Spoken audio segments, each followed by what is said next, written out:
Voici un extrait des carnets de caisse des Bettencourt datant de 2007. Chaque mois, la comptable note l'utilisation des espèces. À gauche, les recettes, à droite, les dépenses. Les sommes sont vertigineuses. Et les destinataires, parfois anonymes, comme ce monsieur qui touche 100 000 €. Des montants qui ne choquent pas cet avocat qui a représenté Liliane Bettencourt avant qu'elle ne soit placée sous tutelle.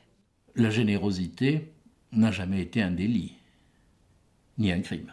10 personnes sont pourtant aujourd'hui accusées par la justice d'avoir profité des largesses de la milliardaire. Au premier rang desquelles, le photographe François-Marie Bagné, qui a touché plusieurs centaines de millions d'euros. Il faut ramener ces donations, encore une fois, non pas à ce que nous avons l'habitude d'avoir et de connaître comme argent, mais ce que dispose une femme qui est la plus riche de France, une des plus grandes fortunes du monde, et qui, encore une fois, en 2010, avait 260 millions sur son compte en banque, sans compter son patrimoine. Dans quelles conditions ces millions ont-ils été versés ? D'après une expertise judiciaire, l'héritière de L'Oréal souffre d'une forme d'Alzheimer depuis 2006.